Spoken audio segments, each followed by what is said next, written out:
So our insulation is down, woohoo! So now we've just got to lay the floorboards. So what you want to do is measure the thickness of the floorboards you've got throughout the rest of the house. In the UK we tend to use 18mm or 22mm thickness. I don't know where you are in the rest of the world, you'll have to measure what you've got and see what your local DIY shop supply. So over here we use 18mm or 22mm tongue and groove moisture resistant boards. Basically we slot them together with glue and then we pin them down with screws every so often, and then also I like to put something else underneath which I'll share with you later in the video.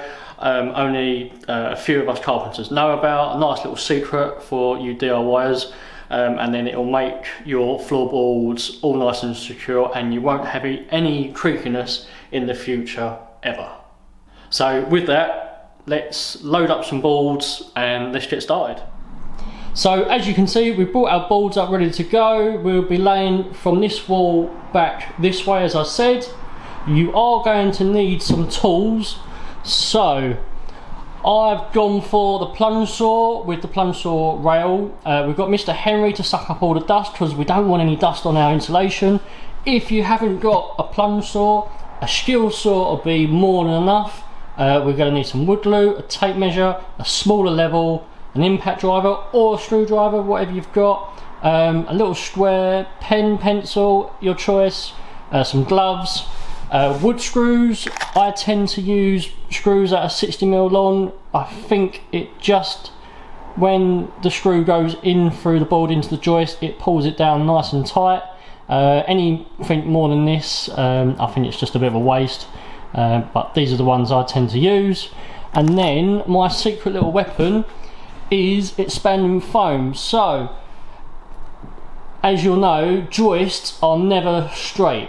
They might curve or they might bend like a banana. So when we come to fix our boards, I squirt a little bit of this onto the joist, and then when our board goes down, the expanding foam just covers the whole joist, and then we don't get any squeakiness in the future.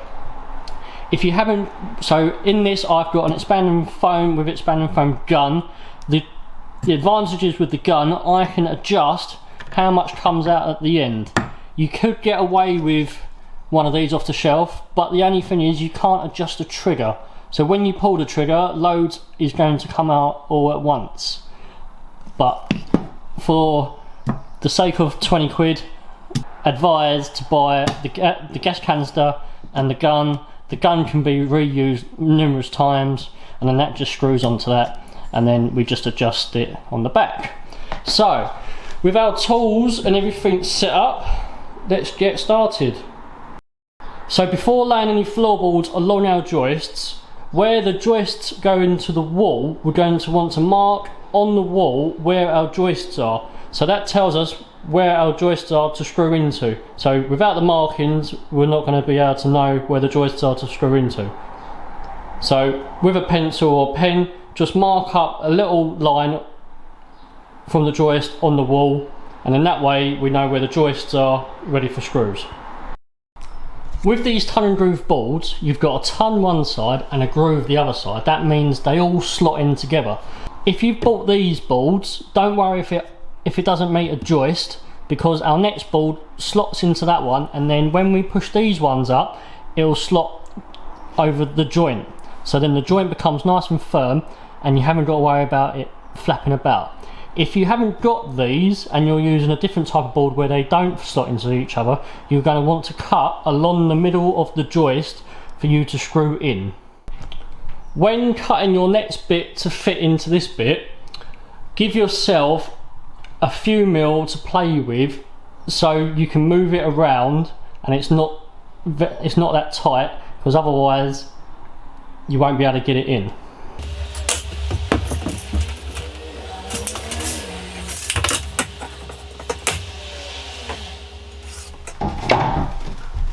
Now when cutting the boards, always cut in between the joists, and then also make sure you haven't got anything underneath, like a pipe or cable that you might go through.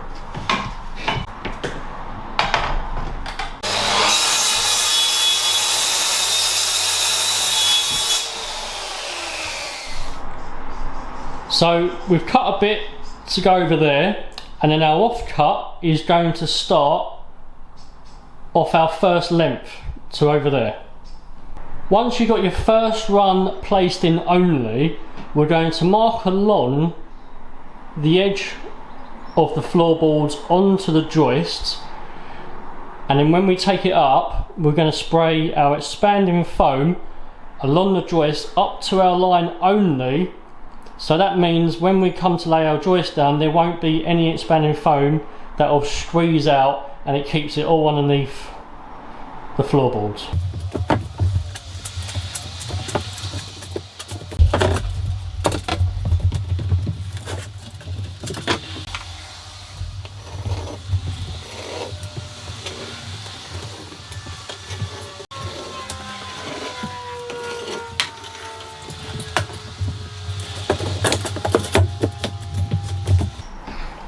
Don't forget the wood glue.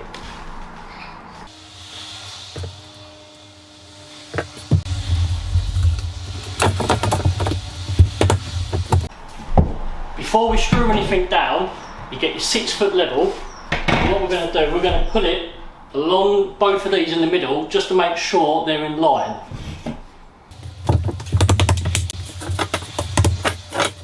And then when you're happy, if they're all in line, we're going to start screwing it in. I'd only recommend to screw in from the back edge and one in the middle. Don't screw in through the front just yet.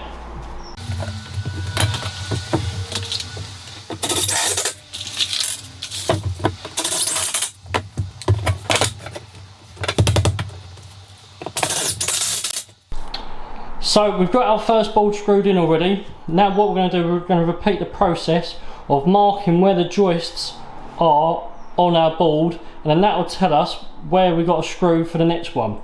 So when it comes to boarding up to the rad pipes, you always want to leave plenty of room for expansion around your pipes for the timber, because wood expands and shrinks throughout the different seasons of the year. All you want to do is measure the width of this pipe and add 10mm either side, just in case the timber can expand and shrink and not damage your pipe.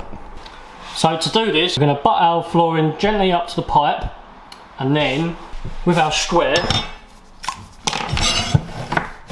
we're going to come off the wall, give our pipe a few mil and mark along.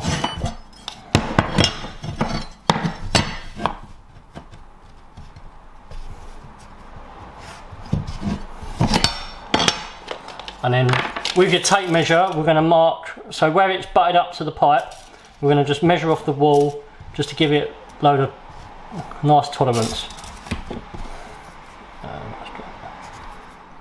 So once we've got our board cut around our pipe nicely, we're going to repeat the process of what we did for the first board going along this one. So once that's cut in and ready to go, we're going to repeat the process of putting our expanding foam on the joist all the way along, and then we're going to screw this second board in, and then don't forget we can put our last screw in on the first board. Each board wants 3 screws coming this way going along at least. If you want to put more in, go for it, but I've always used 3 per board per joist, and that's been more than enough.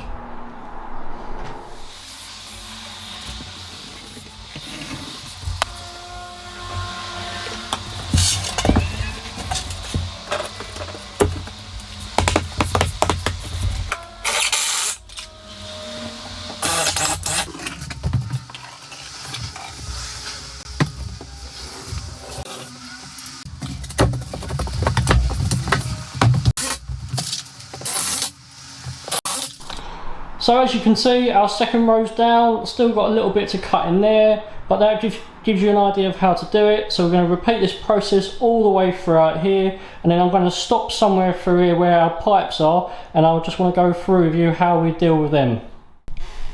So look at this, we've done our flooring and we've come up to the pipe bit. Now this bit is the most important bit, so pay close attention, because if you go through one of these bad boys, ooh, you're in trouble. So we are going to mark out where these pipes are on our boards. So what I've done, I've cut the boards already to go in this gap, and we are going to mark over where the pipes are and transfer it over to our board.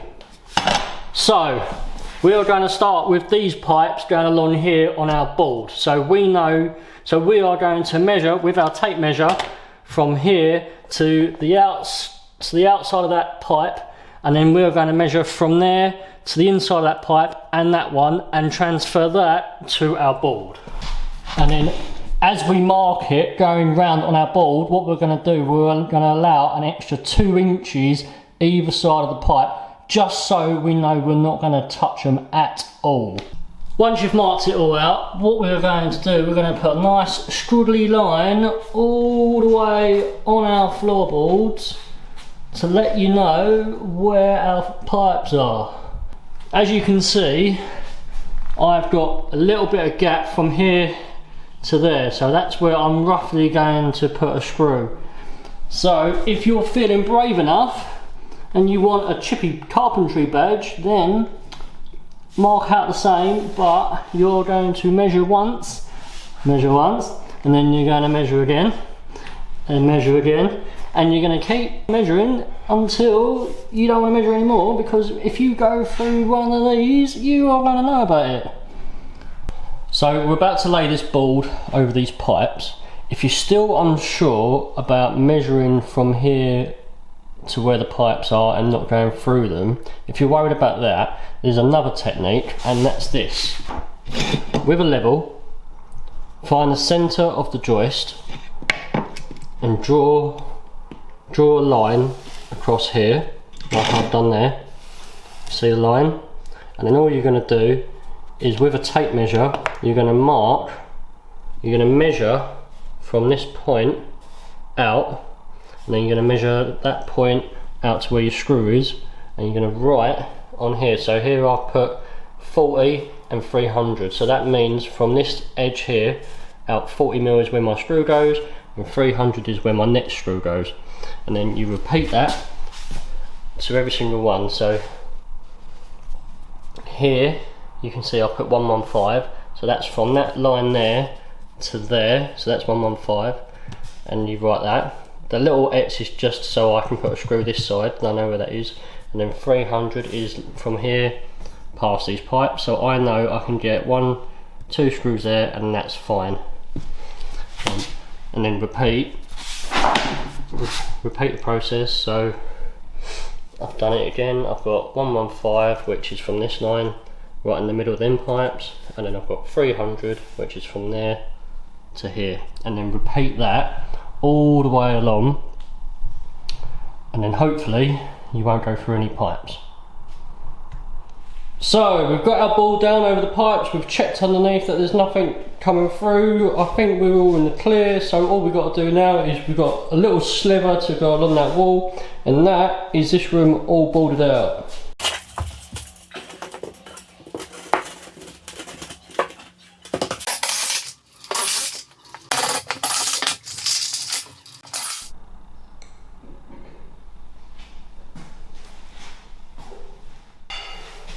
So that is electrics done, that's insulation done, and the flooring is down. And as a bonus, we have not gone through any pipes, which is really good news. I've checked everything, checked it all downstairs, so nothing's leaking, so we are all good, and we can get on to the next stage of our bedroom build. But yeah, just as a little reminder, if you are doing the flooring the same as me, just be careful of those pipes. Just measure once, twice, 3 times, 4 times, 5, many times as you can, because the last thing you want to do is go through any pipes and have water go downstairs, be shooting upstairs, so you're going to have to dry it all out and start all over again. But yeah, just follow my guidelines and you'll be fine. And that's all we have time for today. Thank you very much for watching. If you haven't done already, please subscribe to the channel for more content to come onto this bedroom. I want to run through so much more with you, so stay tuned, and hope you have a lovely day, and I'll see you in the next video.